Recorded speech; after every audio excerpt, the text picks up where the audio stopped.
ቸር አምላክ ነውና በዚህ ዓለም ላይ መንግስተ ሰማያትን በስጋዊው መብልና መጠጥ ላይ መንፈሳዊው መብልና መጠጥ ስጋውና ደሙን ጨምሮ ሰጠን። እግዚአብሔር ቸር ነውና ስጋና ደም ብቻ ሆነን እንዳንኖር እንዳንቀር ሕያዊት ነባቢትና ለባዊት የሆነች ግሩም የሆነ የመለኮት ምስጢርን የተሸከመች ነባቢት ነፍስን ጨመረልን። እግዚአብሔር ቸር ነውና ወገኖቼ ይህንን ዓለም ብቻ ሳይሆን ወዲያኛውንም ዓለም ለኛ አስገዛልን። ከቸርነቱ ብዛት የተነሳ ያልሰጠን ያልጨመረልን ነገር ከወዴት ይገኛል? እግዚአብሔር ቸር ነው። እኛን ከመውደዱ የተነሳ መላእክትን ቢልካቸው የሚበቃንን፣ ነቢያትን ቢያሰለጥናቸው የሚበቃንን እሱ ራሱ ወርዶ አከበረን። ራሱ መልእክተኛ ሆኖ መጥቶ እኛን አዳነን፣ እኛን ሰበሰበን። እኛን ለመፈለግ አንድ መልአክ ቢላክ እግዚአብሔር ከፈቀደለት አይችልም ነበርን?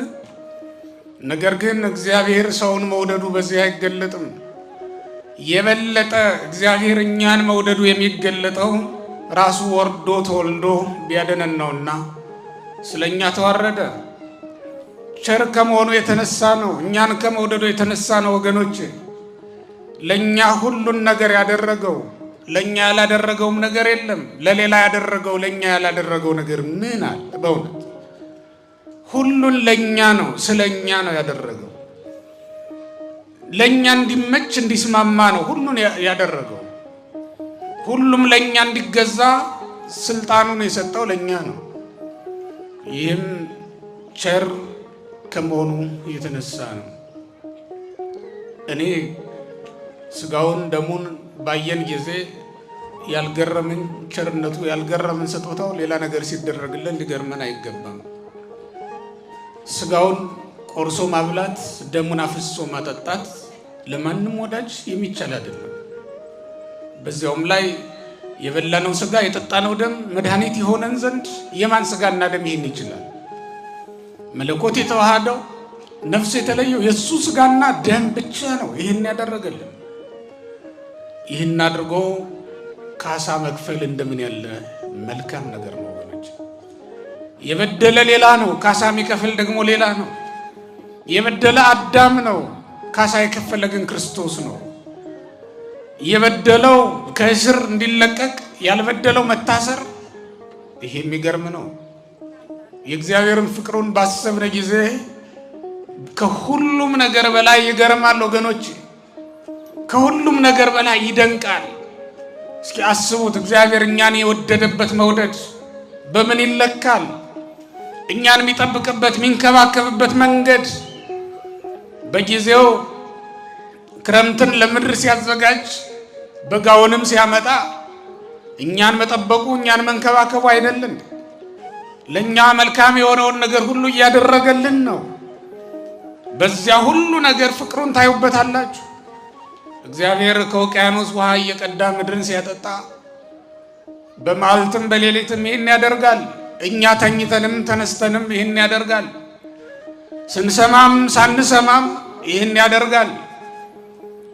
ብናመሰግነውም ባናመሰግነውም ይህን ያደርጋል። የሚገርመው ለክፉዎቹም ይህን ማድረጉ ነው። እንደሚጠሉን እያወቅን መልካም ያደረግንላቸው ነገር ሰዎች ይኖሩ ይሆን ወገኖች? እንደሚጠሏችሁ እያወቃችሁ ልባችሁ እያወቀው እንደማይወዷችሁ እንደማይንከባከቧችሁ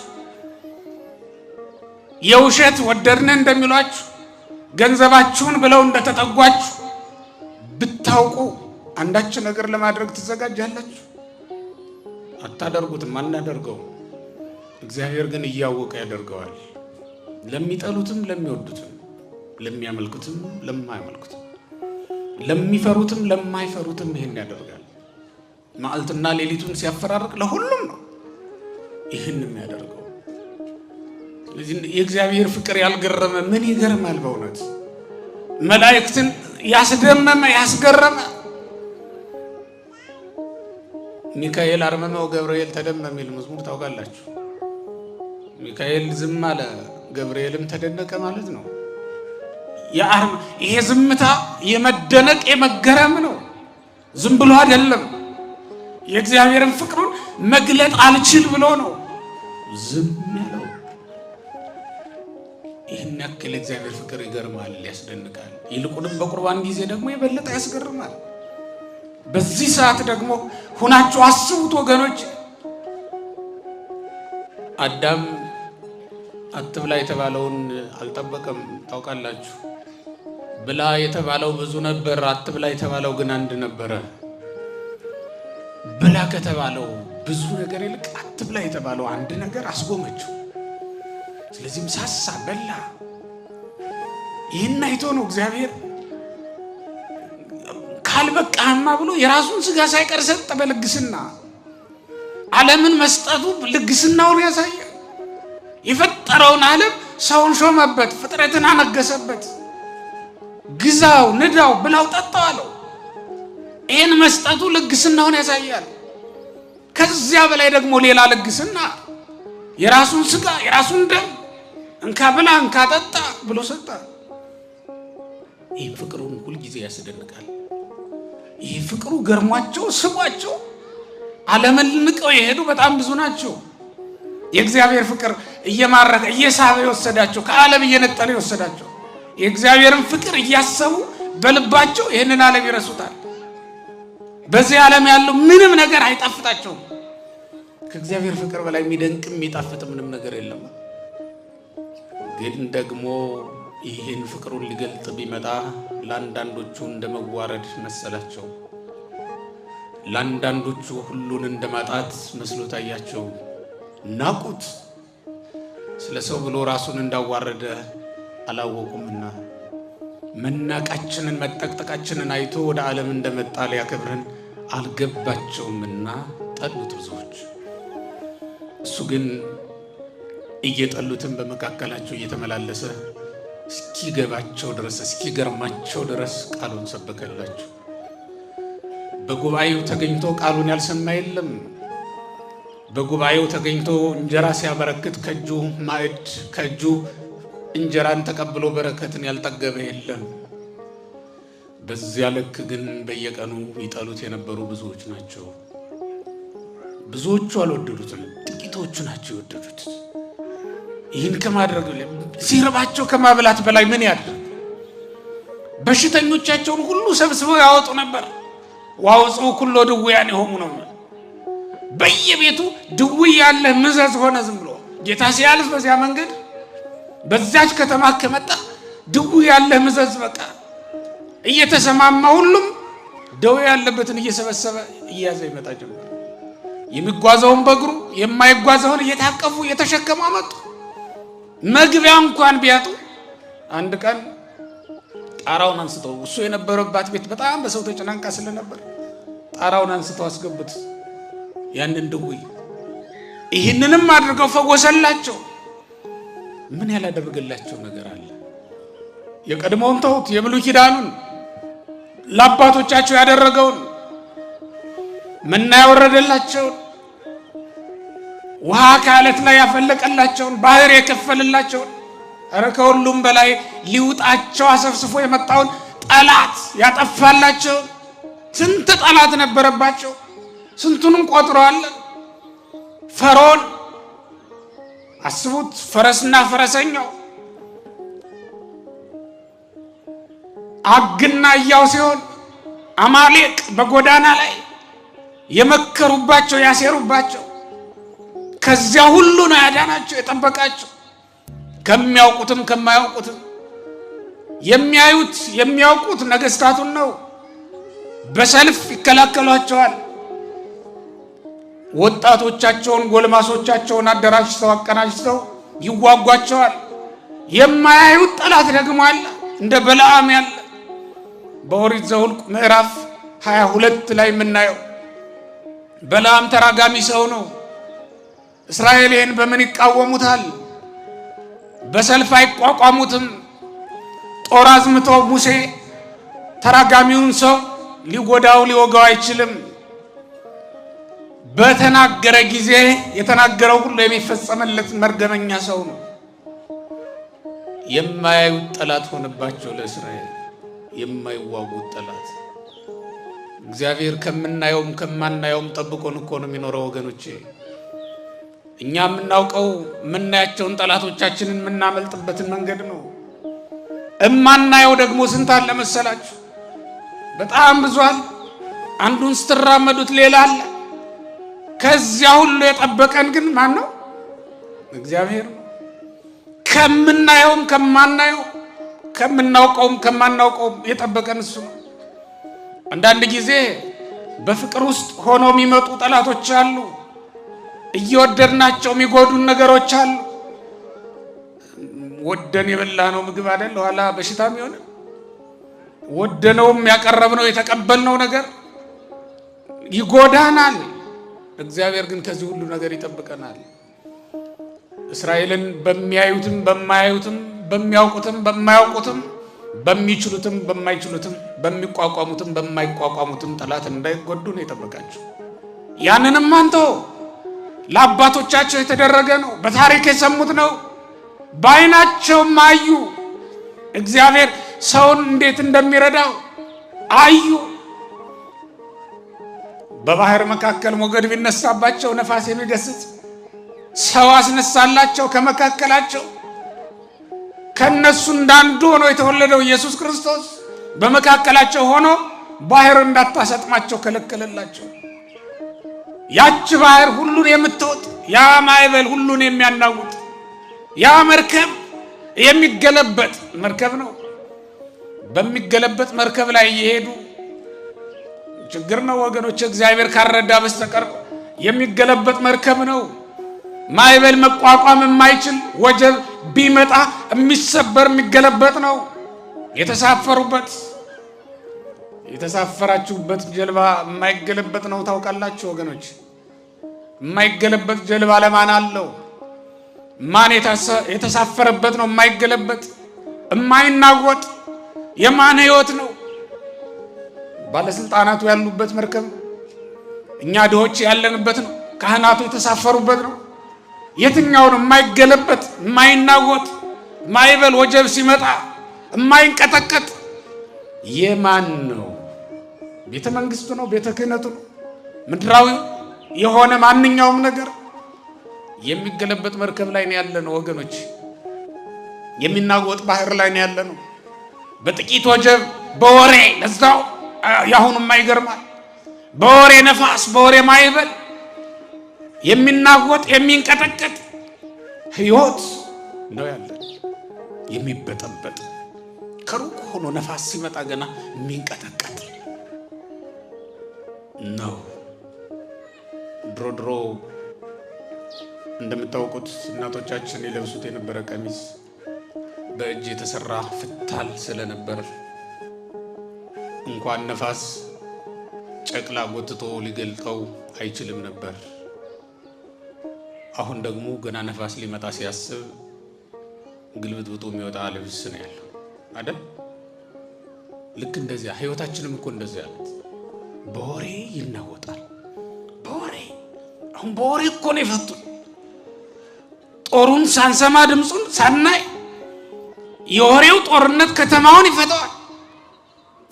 ከተመኛ መሆን እኮ በዚህ ዘመን ከባድ ፈተና ነው ወገኖች። ገጠሬ መሆን ደግሞ ይሻላል። ፌስቡክ የለ፣ ትዊተር የለ፣ ኢሜል የለ፣ ቴሌቪዥን የለ። እንዴት አርፎ መኖር መሰላችሁ? ገዳም መኖር። እንደው ገዳም ሄዳችሁ ይሁት ውስጥ ለአንድ ሳምንት ያለውን ረፍት ከስልክ ውጭ ሆናችሁ ተፈጥሮን እያደነቃችሁ እግዚአብሔር የሰጠንን መልካም ነገር እያያችሁ ይሁት እንዴት መልካም ህይወት እንዳለ። እኛ ግን በትንሹ የሚገለበጥ የሚናወጥ ህይወት ነው ያለን። በስንቱ እንጮሃለን፣ በስንቱ እናለቅሳለን፣ በስንቱ እናማጥናለን። እንዲህ የሆኑ የሚናወጥ የሚገለበጥ መርከብ ላይ ተሳፍረው እግዚአብሔርን ያሙታል። ውጣለን ይሉታል። ከከተማችን ውጣ ብለው ያባረሩት ጊዜ ነበር እኮ ክርስቶስን። ውጣ ብለው አገራችንን ልቀቅ ብለው አስወጥተውታል። የሆነ ቀን የሚገለበጥ መርከብ ላይ ተሳፍሮ ሰው ይህን ያክል በእግዚአብሔር ላይ ያምጻል። የሚናወጥ ዓለም ውስጥ እየኖር በትንሽ ነፋስ የሚንቀጠቀጡ ጀልባ ላይ ተሳፍረን እግዚአብሔርን አለመጠበቅ፣ እግዚአብሔርን አለመታዘዝ እንዴት ይቻላል ወገኖቼ? ምንም የረጋ ነገር የለም። ከቆምንበት መሬት ይልቅ እግዚአብሔር የታመነ ነው።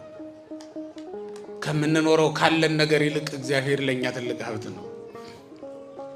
በዚያ መጠቀም ነው የሚሻለው።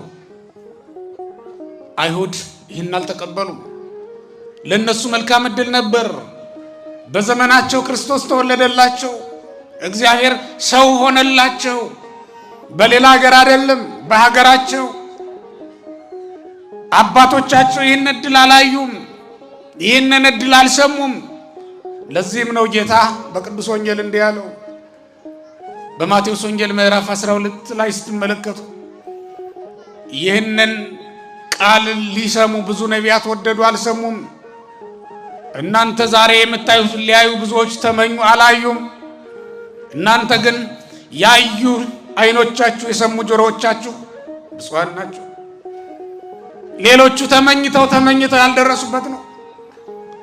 ሙሴ በዚያ ሕዝብ ይቀናል፣ በዘመኑ ክርስቶስ አልተወለደለትምና። አሮንም በዚያ ሕዝብ ይቀናል። ኢሳይያስም፣ ኤርምያስም ሌሎችም ነቢያት በዚያ ሕዝብ ይቀናሉ። ነገር ግን ያ ሕዝብ እድሉን አልተጠቀመበትም። እንዴት ያለ አለመታደል ነው! የእግዚአብሔር ቤተሰቦች ክርስቶስ ተወልዶላቸው፣ ድንግል ማርያም በመካከላቸው ተገኝታላቸው፣ አምላክ ወርዶ ሰማይ መሬት ሆኖ መሬትም ሰማይ ሆኖ መላእክት ከሰው ጋር አብረው እየዘመሩ እየዋሉ እያደሩ ሰውና መላእክት ባልንጀራሞች ሆኖ ጓደኞች ሆነው አንዲት የከብቶች በረት ውስጥ ሰውና መላእክት ተገናኝተው ይህንን እድል ለማን ተሰጠው? ይህን እድል በዘመናቸው ሰጣቸው። እነሱ ግን አልተጠቀሙበትም። ብዙዎቹ በነቀፋ ውስጥ ነበሩ። ይሄ የጠራቢው ዮሴፍ ልጅ አይደለም እንዴ የሚሉ ትዕቢተኞችም ነበሩ። አንዳንዶቹ ደግሞ አናውቀውም እንዴ ከወዴት አመጣው? ማይቴ አምር ዝንቱ መጽሐፈ ዘኢመሃሮ መኑሂያ፣ ማን አስተምሮት? ከወዴት ተምሮ? የትኛው ጉባኤ ላይ ውሎ? ከነገማልያል ጋር የነበርንኛ፣ ኦሪቱን የተማርንኛ፣ ብሉይ ኪዳኑን ያመሰጠርንኛ ከወዴት ተማረው ብለው ደግሞ የሚነቅፉት የሚያሙትም ነበሩ። አቤት አለመጠቀም! የተሰጠን እድል አለመጠቀም! ይሄ ያለመታደል ነው። የእግዚአብሔር ቤተሰቦች ብፁዓን አባቶቻችን እየመጡ ነው። ተነስታችሁ ተባረኩ።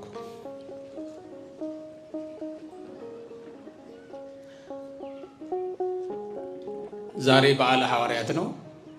በዚህ ቤተክርስቲያን በዚህ አደባባይ ሁለቱም ታላላቅ ሐዋርያት ብፁዕ አቡነ ዮሴፍ እንዲሁም ብፁዕ አቡነ ፊልጶስ ተገኝተው ስለባረኩን የልዑል አምላክ ያው እግዚአብሔር ስሙ የተመሰገነ ይሁን።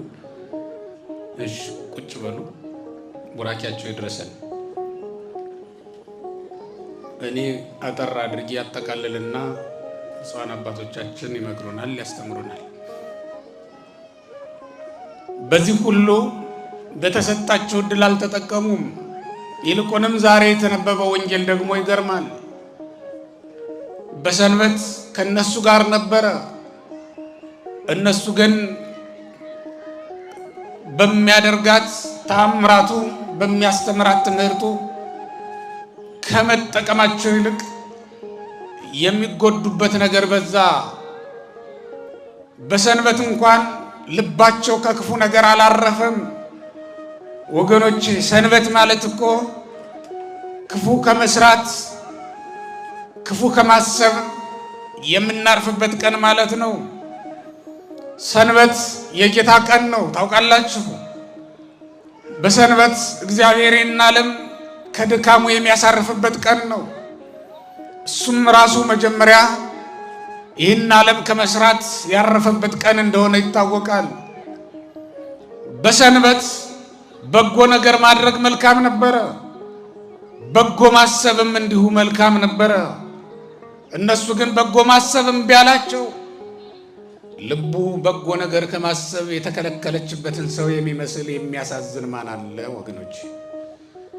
ልቡ በጎ ነገር አላስብለት እንዳለች ሰው ድሃ የለም፣ የተጎዳም የለም።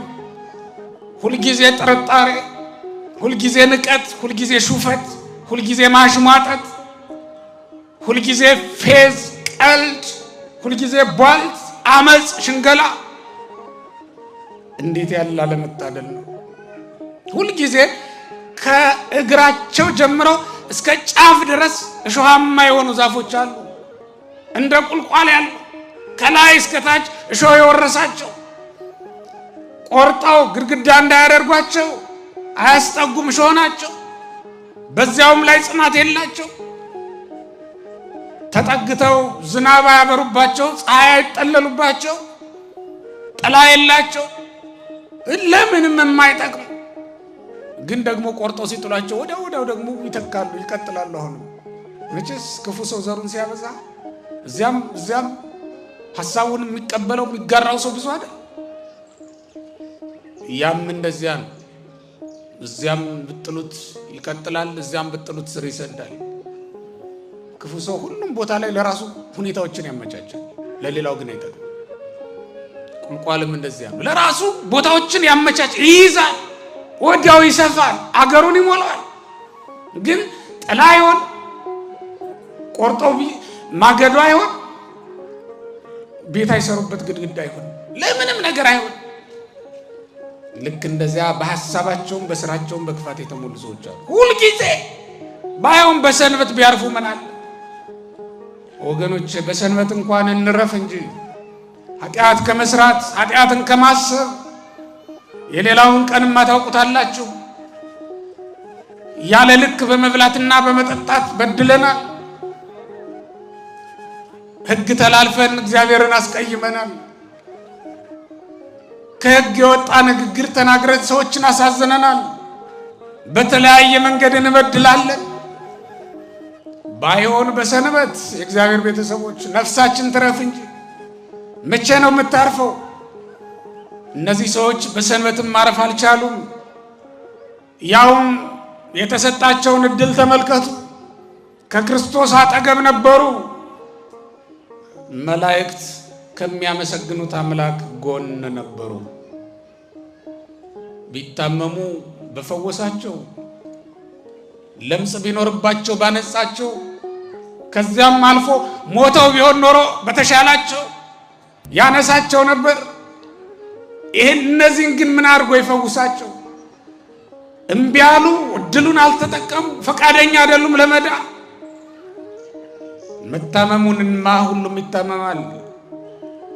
መዳንን አለመሻት ግን እንዴት ይቻላል ወገኖቼ?